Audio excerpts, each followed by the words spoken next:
She noticed it at exactly 2:17 in the afternoon. Not at night. Not in the rain. Not during anything dramatic. Just a regular weekday, with the sun high and the house quiet in that familiar way that comes after exhaustion. She was folding clothes when she heard it. A sound from the kitchen. Not the clatter of plates. Not the splash of water. Humming. Low. Controlled. Almost careful. That alone made her stand up. Because in 8 months, her maid had never hummed.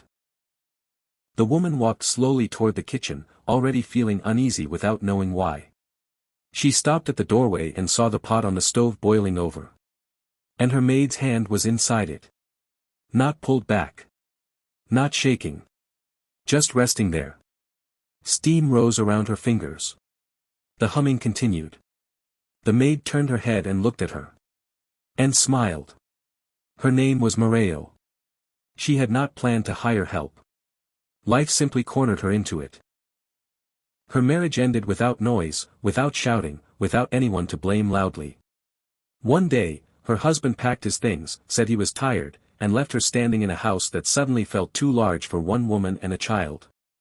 The house had once been a sign of progress. Now it felt like proof she had failed. She tried to manage alone. She really did. But grief is not loud. It works quietly. It steals energy, patience, clarity. Some mornings, Morayo woke already tired. Some evenings, she sat in silence long after her son slept, staring at nothing. So when a distant relative mentioned a woman looking for domestic work, Morayo agreed without thinking too much. The maid arrived early. No bags. No curiosity. She introduced herself as Eniola. She was polite. Soft-spoken. Efficient. Morayo noticed something then, but didn't hold on to it. Eniola did not look around the house the way new people usually do. No interest.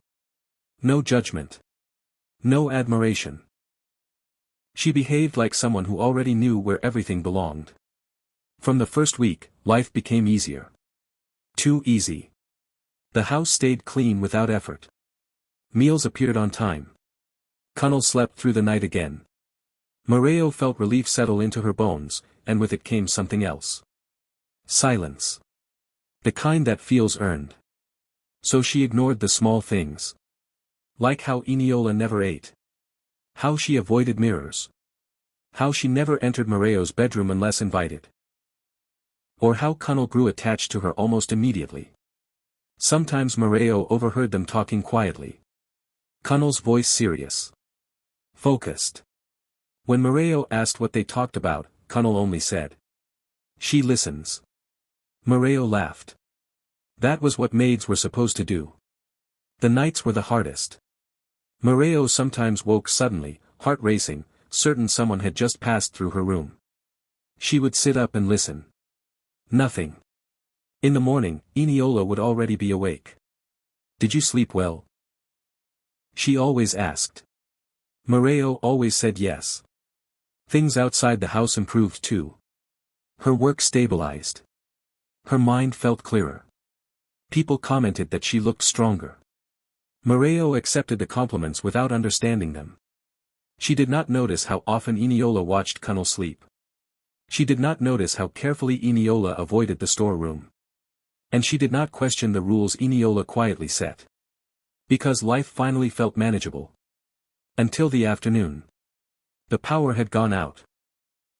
The heat pressed heavily against the walls. Morayo sat in the living room sorting old documents when she heard the sound from the kitchen. The same humming. She stood up, uneasy now, and walked toward it. That was when she saw the pot.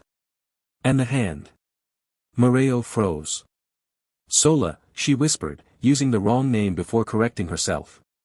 "Eniola." The maid removed her hand slowly and wiped it with a cloth. "No mark." "I was careless," Eniola said calmly. Morayo laughed once, sharp and hollow. "That's not carelessness." Eniola looked at her steadily. "You weren't supposed to see that," she said. "What are you?" Morayo asked. Eniola considered her for a moment. "I am the help you asked for." Morayo stepped back. I asked for a maid. And I came, Eniola replied. Morayo's chest tightened. Leave. You invited me, Eniola said gently. I paid you, Morayo said. That's all. Eniola shook her head. That was not the payment. Morayo felt cold. What did I pay with? Eniola glanced toward Cunnel's room. Do not finish that question, she said softly. That night, Morayo locked her bedroom door. She lay awake listening to footsteps move through the house without urgency. At some point, she heard Eniola's voice. Not outside the door. Inside her mind. You asked for help, the voice said. Morayo whispered, go away. I held you up, the voice replied. When you were folding. Morayo remembered the night she cried alone, whispering into the dark that she could not do it anymore. She fell asleep before she could stop herself. In the morning, Eniola was gone. The house felt wrong. Too loud. Too empty. Cunnel was quiet. She said she finished this part, he told Morayo. What part? Morayo asked. Helping you stand. Days passed. Morayo tried to believe it was over. Then one afternoon, she touched a pot on the stove. Warm. And heard the humming again. She went to see an old woman on the edge of town. The woman listened and asked one question. Did you ask with your mouth, she said, or with your heart?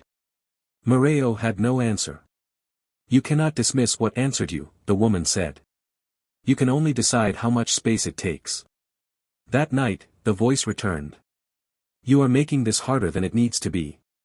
What do you want? Morayo asked. Balance. The next morning, Eniola was sitting at the dining table. As if she had never left.